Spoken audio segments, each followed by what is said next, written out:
প্রয়াগরাজ, যেখানে কোটি কোটি দর্শনার্থীদের সমাগমে এক অস্থায়ী শহর তৈরি হয়েছে। এটি পৃথিবীর সবচেয়ে বড় ধার্মিক সমাগম। হ্যাঁ, আমি মহাকুম্ভের কথা বলছি। ওম ত্রয়ম্বকম যজামহে সুগন্ধিম পুষ্টিবর্ধনম।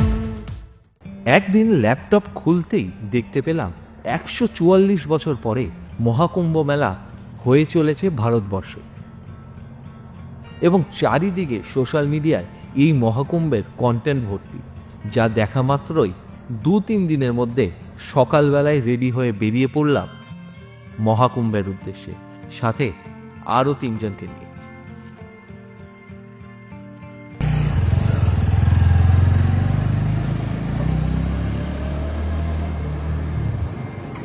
Good morning from Kolkata. আজকে হচ্ছে 3 ফেব্রুয়ারি, সরস্বতী পুজো। গতকালও সরস্বতী পুজো ছিল, আজকে সকালেও সরস্বতী পুজোর লগ্ন রয়েছে, এবং আমি কলকাতা থেকে বেরিয়ে যাচ্ছি মহাকুম্ভের দিকে। রাস্তা আজকে মোটামুটি খালিই রয়েছে, এবং দেখতে দেখতে পৌঁছে গেলাম আমরা বালি ব্রিজে। প্রথমবার এই ট্রিপের প্রথমবার মা গঙ্গাকে দেখতে পেলাম, দর্শন করতে পারছি মা গঙ্গার। আর আমার পেছনে ডান দিকে দক্ষিণেশ্বর মন্দির। আমার সাথে সাথে আমি তো দর্শন করলামই, আমার সাথে সাথে তোমরাও একটুখানি দর্শন করেই নাও। উর্বারুকমিব বন্ধনান মৃত্যুর্মোক্ষীয়মামৃতাৎ। ওম নমঃ শিবায়।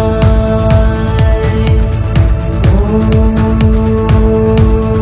নমঃ শিবায়। ওম নমঃ শিবায়। ওম নমঃ শিবায়। নমঃ শিবায়। নমঃ শিবায়। এই ড্রোন শটটা কেমন লাগলো প্লিজ কমেন্ট করে জানিও, এবং ভালো লাগলে চ্যানেলটাকে কিন্তু সাবস্ক্রাইব করতে ভুলো না। আমাদের ছোট্ট ফ্যামিলি, সেটাকে বড় করতে চাই, এবং এই রকম ভার্চুয়ালি তোমাদেরকে অনেক জায়গায় নিয়ে যেতে চাই। চলো, দেখা হচ্ছে আবার রাস্তায়। এতক্ষণ ধরে কলকাতার রাস্তাতে চালাচ্ছিলাম, শহরের রাস্তাতে বা হাওড়ার কিছু রাস্তাতে বা হুগলির কিছু রাস্তাতে। এই আমরা উঠতে চললাম এখন NH-12, এবং এই রাস্তা ধরে একটু টেনে চালাবো এবং চলে যাবো আমরা প্রথম স্টপ আমাদের আসানসোল। হাইওয়েতে বহু মাস পর লাস্ট হাইওয়েতে চালিয়েছিলাম সেই কর্ণাটকে, এবং আবার সেই হাইওয়ের মজা, হাইওয়ের অ্যাডভেঞ্চার, এবং সেই নিয়েই চলে এসেছি তোমাদের সামনে। এইখান থেকে বাদিক গেলে খড়গপুর, কিন্তু আমরা এইবারে সাউথের দিকে যাবো না, এবার যাবো নর্থের দিকে। তাই আমরা যাচ্ছি সোজা দিল্লির দিকে। বলেছিলাম একটা সময় যে একদিন কখনো লাদাখ যাব, এইবারে হয়তো লাদাখ যাব না, আবার দিল্লি যাব না, কিন্তু অনেকটাই ওই পথে যাচ্ছি। তাই দারুণ এক্সাইটমেন্ট হচ্ছে এবং দারুণ মজা হচ্ছে। তোমাদের কেমন লাগছে প্লিজ জানিও।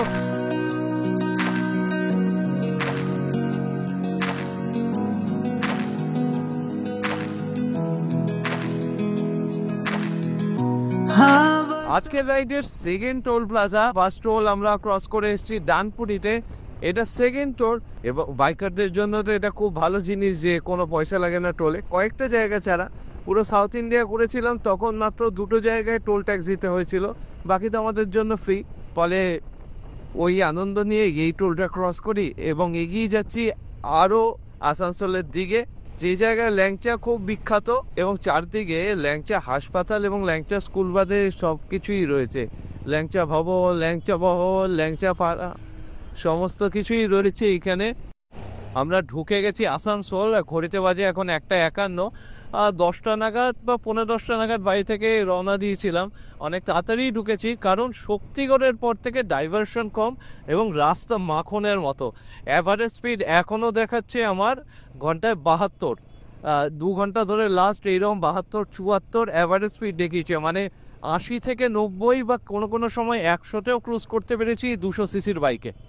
ফলে যাদের আরও ভালো সিসির বাইক তারা আর একটু টেনে চালাতে পারো।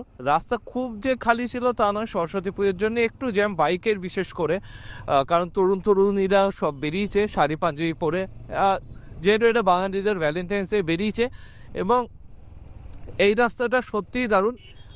এরপরে ছোটু জয়েন করবে, ছোটুর সাথে লাস্ট পুরুলিয়া গেছিলাম বাইকে, ছোটু জয়েন করবে, তারপরে ছোটু কিছুটা চালাবে এবং আজকে বেনারস পৌঁছতে পারি কি না সেটা একটা বড় চ্যালেঞ্জের বিষয়। দেখা যাক কত অবধি পৌঁছোয়, যতটাই পৌঁছবো সেখানে স্টে করবো এবং কালকে আমরা সকাল সকাল বেরোবো প্রয়াগরাজের উদ্দেশ্যে। চলো। আর ছোটু যেখানে দাঁড়িয়ে রয়েছে সেটা 1.5 কিলোমিটার দূরে। এই যে জানের জান চলে এসছে, রেগে গেছে আজকে, 11টায় বলে 2টোর সময় এসছি। হয়ে যাবে এনে। এখন বাইক চালাচ্ছে ছোটু আসানসোল থেকে, কারণ আমি চালিয়েছিলাম। এবং এই ডান দিকে গেলে মাইথন ড্যাম এবং আমরা ক্রস করে গেলাম ওয়েস্ট বেঙ্গল এবং এখন রয়েছি ঝাড়খণ্ডে। ঝাড়খণ্ড থেকে বিহার থেকে তারপরে আমরা প্রবেশ করব ইউপিতে। हाँ वतन के आगे ना कुछ कुछ है तो बलिदान है मेरा, जिस माँ ने सब कुछ है दिया हमें, उसको दिल से सलाम है मेरा। भारत माता का बेटा हूँ, इस देश का रहने वाला हूँ, इसकी मिट्टी पे गर्व मुझे, इस देश का रहने वाला हूँ। भारत माता का बेटा हूँ, इस देश का रहने वाला हूँ, इसकी मिट्टी पे गर्व मुझे, इस देश का रहने वाला हूँ। বাড়ি থেকে প্রায় 280 কিলোমিটার চলে এসেছি। এবারে একটু ফুয়েল আপ করার সময় এসছে, তাই এখান থেকে ফুল ট্যাঙ্কি করে নিই। এইখানে দাম হচ্ছে 92 টাকা 69 পয়সা। আমার ভাই চালালো ছোটু এবং আমার এখন এনার্জি রয়েছে, তাই ভাবলাম যতক্ষণ এনার্জি আছে আর একটু চালিয়ে নিই, কারণ সন্ধ্যের পরে তো আমি আর বাইকটা চালাবো না, সন্ধ্যের পরে ভাই চালাবে। তাই এখন আমি যখন রয়েছি আরও 50-70 কিলোমিটার টেনে দিই। দেখা যায় আজকে বারাণসী পৌঁছাতে পারি কিনা, এটা একটা চ্যালেঞ্জ। চলো। রাস্তা কিন্তু ঝাড়খণ্ডের এতক্ষণ ধরে বর্ডার পরে, শক্তিগড়ের পর থেকেই ভালো পেয়েছি, কিন্তু বর্ডারের পর থেকে কিন্তু আরও দুর্দান্ত রাস্তা পারে, একদম 70-80-90তে কনস্ট্যান্টলি গাড়ি চালানো যায়। এটা কিন্তু অত্যন্ত সুন্দর। এটা কোন পাহাড় বলতে পারছি না, কারণ ম্যাপটাও লাগানো নেই। যতদূর সম্ভব পরেশনাথ পাহাড়, কিন্তু দেখতে কিন্তু দারুণ লাগছে আমার। সেই সাউথ ইন্ডিয়ার কর্ণাটকের পথ দিয়ে যখন যাচ্ছিলাম হাইওয়ে দিয়ে, তখন এইরকম ছোট ছোট পাহাড় খুব চোখে পড়ছিল। সেই ফিলটা আবার আসছে। নভেম্বরে যে ট্রিপটা করেছি সেটার ভিডিও খুব শিগগিরই আসবে। আগে এটা দিয়ে দিলাম, কারণ নভেম্বরের ট্রিপটা খুব স্পেশাল ট্রিপ ছিল এবং সেটা এডিট করতে অনেকটা সময় লাগছে। সরি ফর দ্যাট, কারণ চ্যানেলে সত্যি কথা বলতে অনেক দিন ধরেই ঠিকঠাক মতো ভিডিও দেওয়া হচ্ছে না, শুধু ভিডিওগুলো জমেই যাচ্ছে। খুব শিগগিরই পরপর ভিডিও আসবে এবং তোমাদের সাথে খুব শিগগিরই দেখা হবে।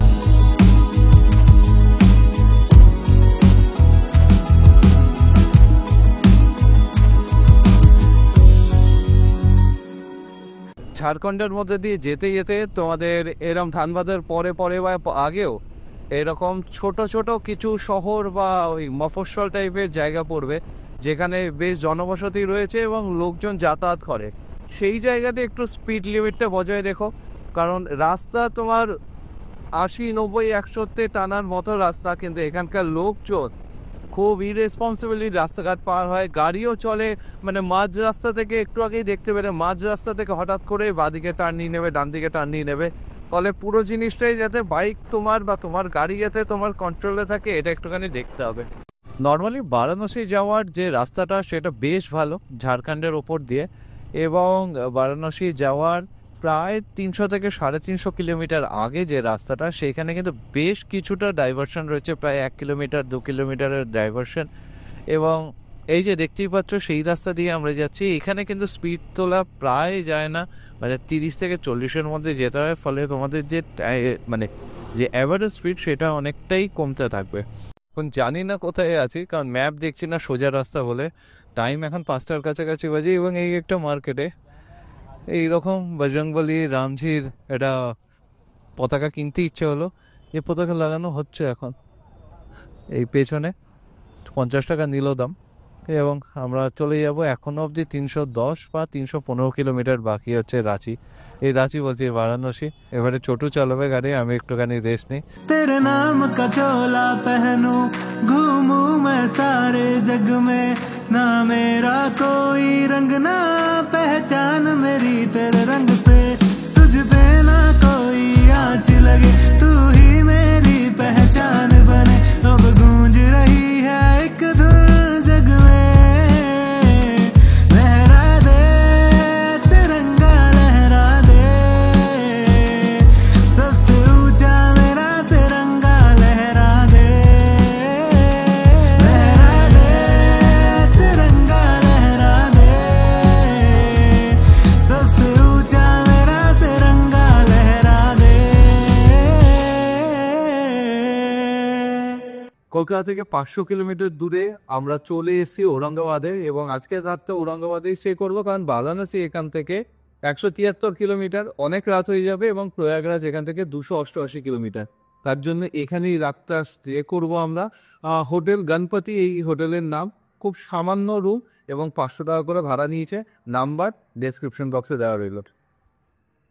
আজকে খেয়ে দিয়ে এখানেই ঘুমিয়ে পড়বো এবং সকালে আবার আমরা যাত্রা শুরু করব প্রয়াগরাজের পথে। কালকে 4 তারিখ, দেখা হচ্ছে কালকে। 26 বাজে এবং আমরা সকালবেলা ঔরঙ্গাবাদ থেকে বেরিয়ে গেছি, প্রায় 8 ঘন্টা হলো। এবং প্রথমে দিকে একটু ডাইভার্সন ছিল ঠিকই, কিন্তু এখন ন্যাশনাল হাইওয়ে 19 এবং টান টান রাস্তা, কোনো জ্যাম পাচ্ছি না। যে ব্রিজটার ওপর দিয়ে যাচ্ছে এই বাঁ দিকে বা ডান দিকে সোনে রিভার বা সোনে নদী, এটা বিহারের ওপর দিয়েই যায়, এবং এই নদী এখন বর্ষাকালে বিশেষ করে জল থাকে। এখন দেখো কিরকম চর পড়ে গেছে। বিহার মানেই লিট্টি চোখা, এবং সেই লিট্টি চোখা দিয়ে ব্রেকফাস্ট করে বাইক বদল করে বেরিয়ে পড়লাম আবার আমাদের ডেস্টিনেশনের দিকে। এখন চালাচ্ছি বরকার গাড়ি। বরকার হচ্ছে এটা হন্ডা শাইন 160।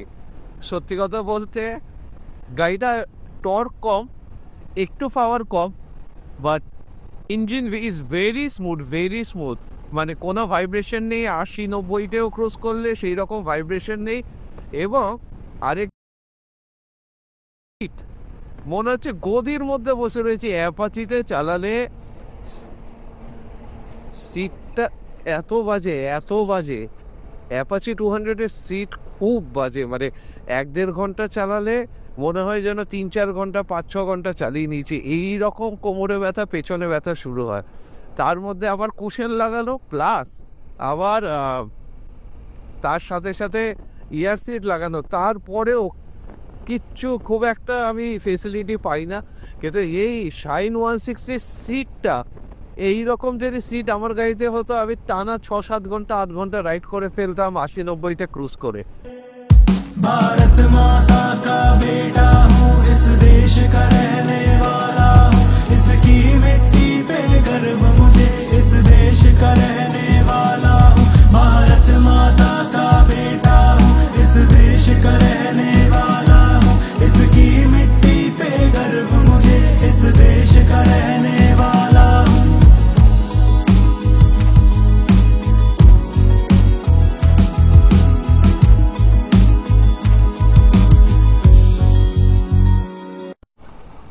পুরো রাস্তা যে ভালো তা নয়, মাঝে মাঝে কিন্তু এই রকম ডাইভারশন রয়েছে, এবং সেখানেও কিন্তু কনস্ট্রাকশনের কাজ চলছে, ফলে পুরো ধুলো এবং এবড়ো রাস্তা। আমাদের 4 নম্বর রাজ্য, প্রথমে ওয়েস্ট বেঙ্গল, তারপর ঝাড়খণ্ড, তারপর বিহার, এবং এখন উত্তরপ্রদেশ, এবং এটাই হতে চলেছে আমাদের লাস্ট রাজ্য, যেটা কভার করে আমরা আবার ব্যাক করব ওয়েস্ট বেঙ্গলের দিকে। তাই এবারে ইউপির রাস্তা কীরকম সেটাও দেখি, ইউপিতে কন্ডিশন কীরকম সেটাও তোমাদের জানে, কারণ মেন প্রয়াগরাজ হচ্ছে ইউপিতে, এবং এইখানেই পুরো ইন্ডিয়ার 4 দিক থেকে, পুরো ভারতের 4 দিক থেকে লক্ষ লক্ষ কোটি লোক আসছে পুণ্যি করতে, এবং এই প্রয়াগরাজের ত্রিবেণী সঙ্গমের এই যে কুম্ভমেলা, মহাকুম্ভমেলা, তার সাক্ষী হতে। তো বারাণসীর কাছাকাছি যাচ্ছি, তত একটু ট্রাফিকটা বাড়তে দেখছি। এখন জানি না এটা কোন জায়গা, তবে বারাণসী এখান থেকে 30 কিলোমিটারের কাছাকাছি দূরে। হয়তো বারাণসীর আগেই কোনো শহর বা ছোট শহর, জানতে পারলে আমি নিশ্চয়ই জানাবো। ম্যাপটাও লাগানো নেই তাই বলতে পারছি না, কিন্তু এখানে কিন্তু শহরের যে ট্রাফিকটা থাকে, লোকাল গাড়ির ট্রাফিক, এবং ডান দিকে দেখতেই পাচ্ছ এই যে গাড়িগুলো সব ব্যাক করছে এদিক দিয়ে, এগুলো কিন্তু সব প্রয়াগরাজ থেকে ব্যাক করছে গতকাল মিলি স্নান করে। কারণ গতকাল ছিল একটি পুণ্যস্থানের দিন, ফলে ওখান থেকে, যেটাকে শাহী স্থান বলে, সেইখান থেকে ব্যাক করছে। এবং আজকেও একটা শাহী স্থান রয়েছে। এতদিন যে আপডেট পেয়েছিলাম তাতে গতকাল অবধি কিন্তু বাইক গাড়ি বন্ধ ছিল প্রয়াগরাজের যে সঙ্গমের যে জায়গাতে, সেখানে কিন্তু অ্যালাউ ছিল না। আজকে দেখা যাক কি অবস্থা হয়, আজকে খুলেছে কিনা সেই আপডেটটা জানাচ্ছি। ক্রস করছে মুঘলসরাই। মুঘলসরাই খুব বড় স্টেশন, তোমরা সবাই জানো। যখনই আমরা দিল্লি বা অন্য কোথাও যাই নর্থ ইন্ডিয়ার দিকে, তখন ম্যাক্সিমাম ট্রেন মুঘলসরাইতে দাঁড়ায়। সেই মুঘলসরাই বাই রোডে ক্রস করছি প্রথমবার, এবং বাইকের সাথে বেশ কিন্তু মজা লাগছে। ভারতের সবচেয়ে পুরনো শহর বারাণসী বা কাশী বা বেনারস, সেই বেনারসের বাইপাস হয়ে আমরা এগিয়ে চলেছি প্রয়াগরাজের দিকে। এবং ইউপিতে এখন, বিহারে আমরা তেল ভরিনি। ফুয়েল আপ করার সময় হয়ে গেছে। আর এইখানে বিহারে আমরা পেট্রোল ভরিনি, কারণ বিহারের দাম বেশি। এইখানে পেট্রোলের দাম আরও কম, 94.88। ভাই ওয়েস্ট বেঙ্গলে তো আমাদের লোটা হয়, তার মধ্যে রীতিমতো। ঝাড়খণ্ডেও দাম কম ছিল 97 টাকা, এখানে প্রায় 95 টাকা। মাইলেজ দেখি কত কি পাচ্ছি। যা মাইলেজ দেখলাম 426 কিলোমিটার চলেছে, ভাগ হচ্ছে 10.40 করে মাইলেজ দিয়েছে। খুব একটা ভালো মাইলেজ দেয়নি। পর থেকে বা লালানগর টোল প্লাজার পর থেকে একটাও ডাইভারশন পাইনি। অলরেডি আমরা 25 কিলোমিটার চলে এসেছি, এবং এই রকম ফ্যান্টাস্টিক রাস্তা, মানে এইরকম নিচে সিটির মধ্যে দিয়ে তারপরে ওভারব্রিজ। এটাই হচ্ছে NH-19, যেটা একেবারে দিল্লিতেও কানেক্ট করছে গিয়ে। এবং এই রাস্তা ধরে কিন্তু ইজিলি 80-90-তে ক্রুজ করা যায় যদি এই রকম ট্রাফিক থাকে। প্রয়াগরাজ এখনো অবধি 43 থেকে 42 কিলোমিটার দূরে, তাও কিন্তু কোনো ধরনের ট্রাফিক দেখতে পাচ্ছি না। ফলে বোঝাই যাচ্ছে যে ইউপি গভর্নমেন্ট খুব ভালো একটা কাজ করেছে। আমাদের শহরে তো একটা মিছিল হলেই পুরো শহর বন্ধ হতে থাকে, কিন্তু এত কোটি কোটি লোক দেশের বিভিন্ন জায়গা থেকে এসে যাচ্ছে, এবং সেই ক্ষেত্রেও কিন্তু ট্রাফিক চোখে পড়ছে না। যাই হোক, চলো এগিয়ে যাই আরো। প্রয়াগরাজের রাস্তায় এখান থেকে ডান দিকে চলে যায়, এবং বাঁদিকে গেলে কানপুর। তাই আমরা এখন যাব ডান দিকে। এখানে কিন্তু ট্রাফিক দেখা যাচ্ছে, গাড়ি বেশ স্লো। এইরকম অবস্থা, বরকা গাড়ি চালাচ্ছে, বাইকটা চালাচ্ছে, কিন্তু সামনে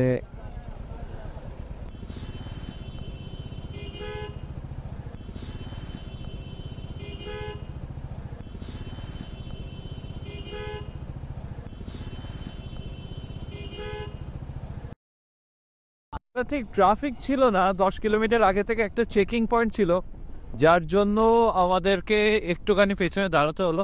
বাইকে খুব একটা চেকিং কিছু হয়নি। কোন দিকে যেতে হবে?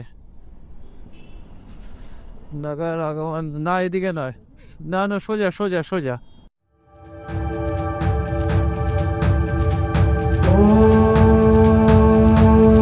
नमः शिवाय। ॐ नमः शिवाय।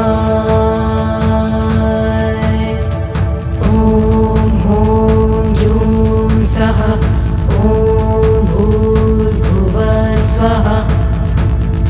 ॐ त्र्यम्बकं यजामहे सुगन्धिं पुष्टिवर्धनम् उर्वारुकमिव তোমরা যারা প্রয়াগরাজে এই কুম্ভ মেলায় স্নান করতে আসছো, তারা অনেকেই জানতে চাও যে কোথায় গিয়ে স্নানটা করবে ফাঁকা পাবো। তা মেলার দিকে গেলে বা মেলার দিক থেকে ত্রিবেণী সঙ্গমে গেলে সবচেয়ে বেশি ভিড় পাওয়া যায়, কারণ পুরো মেলাটা কভার করতে হয়, এবং বাইক বা গাড়ি রাখার সমস্যাও একটু রয়েছে, চুরি চামারি এইগুলোরও ভয় রয়েছে। তার জন্য তোমাদেরকে এমন একটা জায়গা দেখাচ্ছি যেখান থেকে তোমরা ইজিলি চলে যেতে পারো ত্রিবেণী সঙ্গম এবং সেইখানে ডুব দিয়ে স্নান করে পুণ্য লাভ করে আবার ব্যাক করে চলে আসতে পারো। সেই ঘাটটার নাম হচ্ছে নাগেশ্বর ঘাট। আমরা নিজেরাই হারিয়ে গেছি মানে কি বারবার এদিক ওদিক ঘুরছিলাম কোথা থেকে আমরা ত্রিবেণী সঙ্গম যাব তার জন্য, এবং ফাইনালি চলে এসেছি অরল ঘাটে। এইখান থেকে নৌকো দেখি কত কি বলে, 5:45 বাজে অলরেডি, কিন্তু 5টার সময় লাস্ট নৌকো ছাড়বে তাই শুনছি। এই রকম ভাবে কিছু জায়গায় ডুব মারা যায়, কিন্তু এটা অ্যাকচুয়ালি সঙ্গম নয়, তাই এই জায়গায় ডুব দেওয়ার খুব একটা ইচ্ছা নেই। সঙ্গমে গিয়ে সেইখানে ডুব দিতে পারলে খুব ভালো হয়। তাই দেখি সামনে গিয়ে নৌকোর সাথে কথা বলতে পারি কিনা। बन्धनान् मृत्योर्मुक्षीयमामृतात्। ॐ त्र्यम्बकं यजामहे सुगन्धिं पुष्टिवर्धनम् उर्वारुकमिव बन्धनान् मृत्योर्मुक्षीयमामृतात्।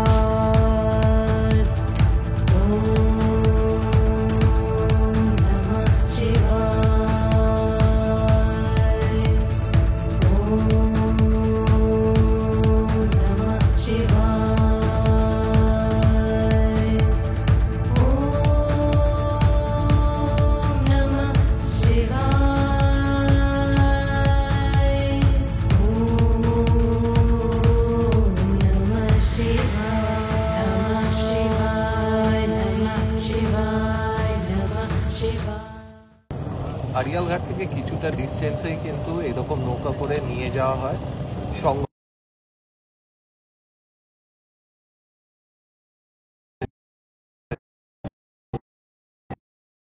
তার জন্য এরা যা ইচ্ছা রেট বলতে পারে, বার্গেনিং করলেও সেইভাবে কোনো শুনছে না। এবং আমরা যেহেতু শেষ মুহূর্তে এসেছি 5টার সময় যেহেতু নৌকো বন্ধ হয়ে যায়, তার জন্য 1 পয়সাও কমালো না, 4 জনে 2000 টাকা দিতে হলো।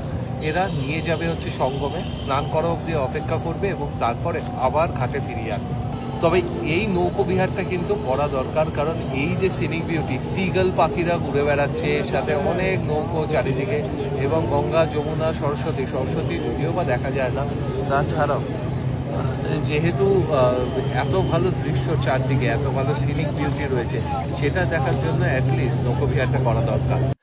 প্রথম ক্লান্তি এবং ঠান্ডা দুটোই লাগছিল, কিন্তু একবার এই সঙ্গমের জলে ডুব দিতেই সমস্ত ক্লান্তি এবং ঠান্ডা ভাব সব কেটে গেল।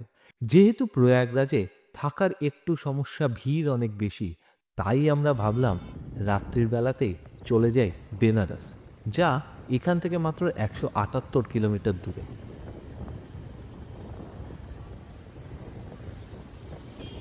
মহাকুম্ভে স্নান করার পরে আমরা চলে এসেছিলাম কালকে রাত্রিবেলাতে বেনারসে, কারণ আজকে 5ই ফেব্রুয়ারি এবং মোদিজি আসছে, যার জন্য আমরা মহাকুম্ভে স্টে করিনি, বেনারসে এসেছি। এবং বেনারসে আজকে 6 তারিখ। সবার আগে কি করা উচিত, একটু দেরি করে ঘুম থেকে ওঠার দরকার নেই, তবুও আমরা উঠেছি, কিন্তু এসে প্রথমে গঙ্গা মায়ের বুকে একটুখানি স্নান করে নেওয়া উচিত। সেই করতেই এসেছি আমি এবং ছোটু। তাহলে শুরু করা যাক স্নান করে আজকের দিনটা। স্নান করে ফ্রেশ হয়ে আমরা রেডি হয়ে গেছিলাম বেনারসের ঘাটে ঘুরবো বলে, কিন্তু ভিড় ছিল প্রচণ্ড, যা হয়তো আমরা প্রয়াগরাজেও পাইনি।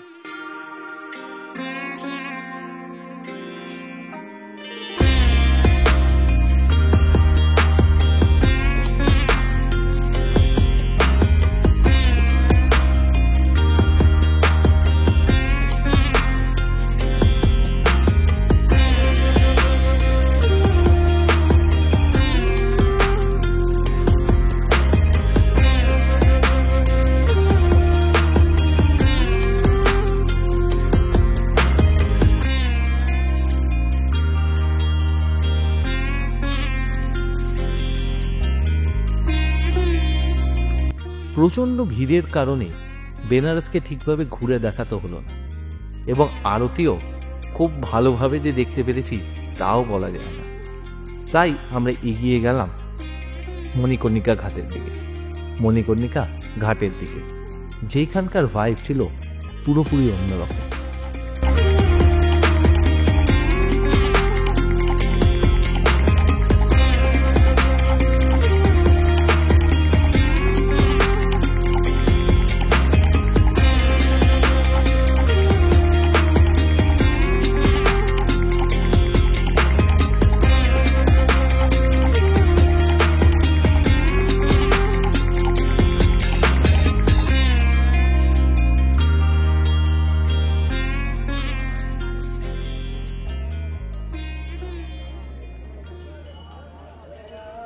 আজকের ব্লগটা কেমন লাগলো প্লিজ কমেন্ট করে জানিও। আর যদি ভালো লেগে থাকে, ইনফরমেটিভ লেগে থাকে, তাহলে লাইক, শেয়ার এবং কমেন্ট করো এবং আমাদেরকে সাবস্ক্রাইব করে সাপোর্ট করো পরের ব্লগের জন্য। ততক্ষণের জন্য সবাই ভালো থেকো, সুস্থ থেকো। আবার দেখা হচ্ছে তোমাদের সাথে পরের কোনো ব্লগে, পরের কোনো ভিডিওতে। ততক্ষণের জন্য সবাই ভালো থেকো, সুস্থ থেকো এবং keep dreaming, keep travelling, because we travel for dream.